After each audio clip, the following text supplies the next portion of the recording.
A pergunta que eu faço para vocês é o seguinte, não sei qual é o time que o Flamengo vai botar em campo amanhã, mas dá para jogar Pedro e Gabriel no mesmo time? A gente vai botar um campinho aqui para projetar essa possibilidade para debater com vocês.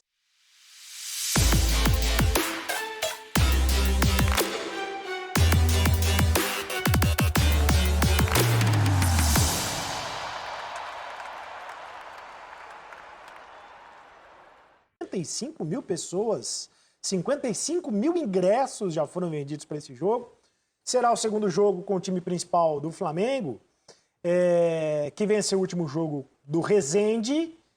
O Jesus já disse que está usando o estadual, uma espécie de preparação, de jogos coletivos de luxo, para preparar o time para a Supercopa do Brasil, que vai acontecer no dia 16 de fevereiro, é isso? 16 de fevereiro.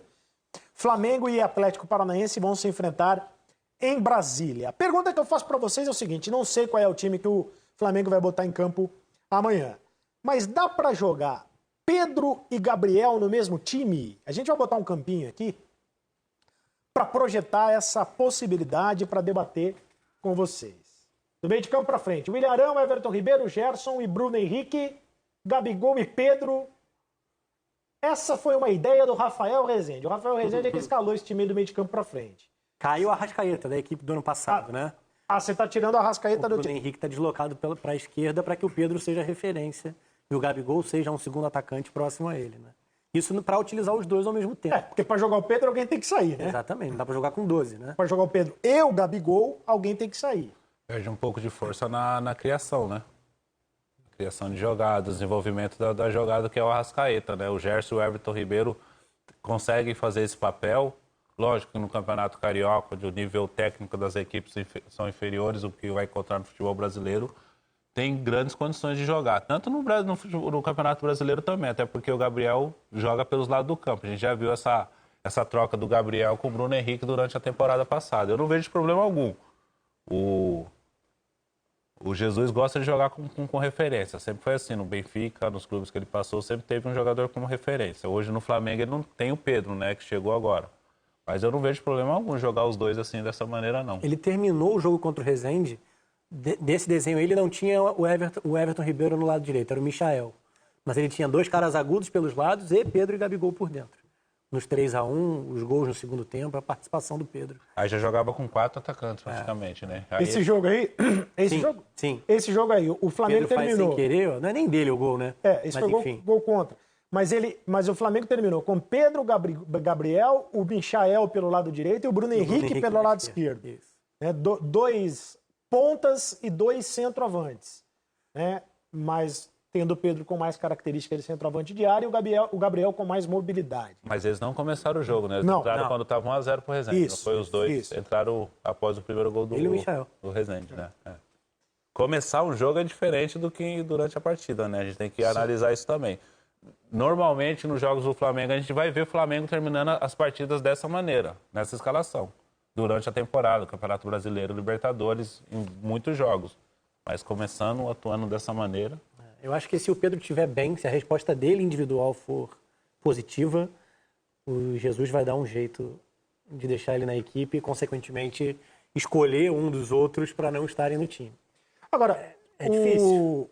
O Flamengo ganha, né, um leque de opções que pouquíssimos times têm no Brasil, se é que alguém tem esse elenco no Brasil hoje. Né? Para você poder olhar para o banco e mexer no time e fazer alterações, como, por exemplo, Michael... Dá para ir de Michael, Arrascaeta, Vitinho e Pedro Rocha.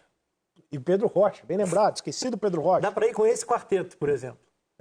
Por exemplo. Diego, né, na do Gerson. O Diego na do Gerson.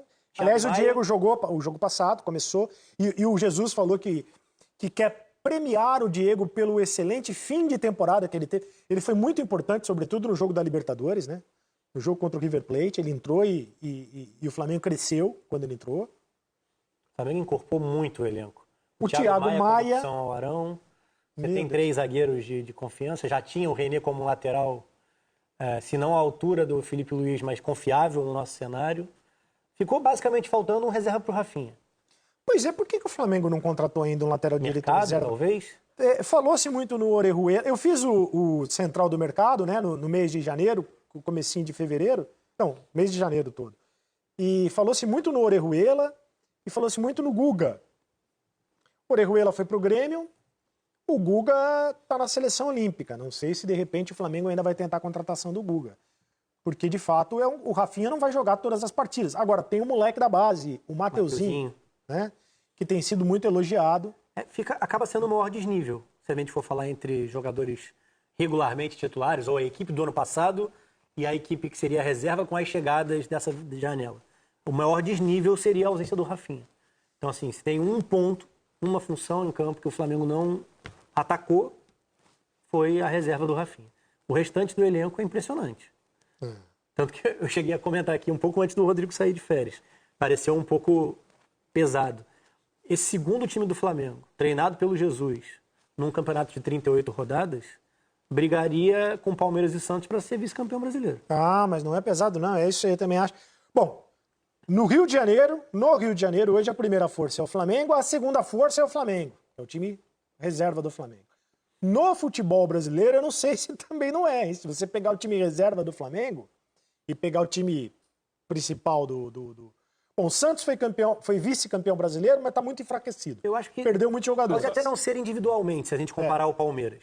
O melhor Palmeiras e o segundo do Flamengo. Mas coletivamente, pelo que foi o trabalho do Jesus, ele aplicando as ideias dele com esses jogadores, tendo tempo para trabalhar, enfim, seria uma equipe difícil de se enfrentar também. Eu acho que essa é a grande vantagem que o Flamengo tem na temporada. Assim, ele vai poder rodar mais o elenco do que fez ano passado. Assim era o Palmeiras 2018, né? Foi.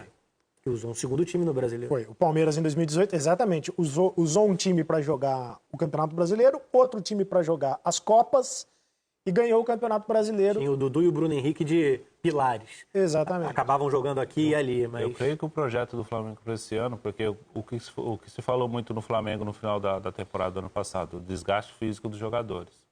Chegamos para jogar com o Liverpool na metade da temporada e o Flamengo no final da temporada. Eu acho que esse ano o Jesus vai poder dar esse equilíbrio para a equipe. Eu, ano passado, quando... vai poupar. Não vou poupar, não. Vou botar para jogar. Tem que jogar. O jogador descansa quinta e sexta, sábado treino e domingo tem que correr. Esse ano, não. Ele viu que a temporada brasileira é muito diferente da temporada europeia. Ele sentiu isso, né? Porque você vendo de fora a temporada brasileira é uma coisa. Você estando aqui no dia a dia, vendo como é que é.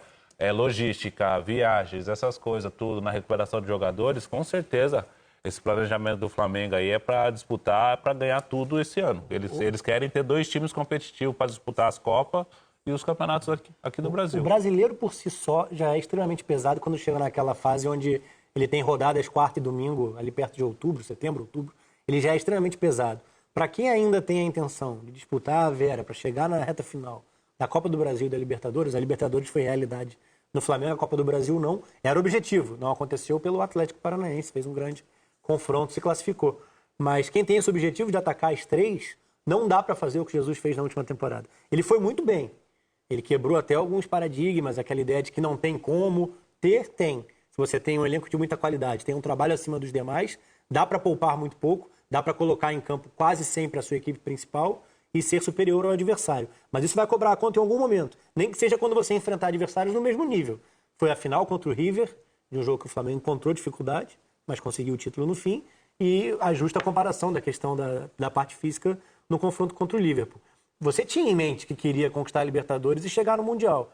Então não adianta você pensar em desculpa pós-jogo contra o Liverpool. Você teria que ter trabalhado de outra forma na origem.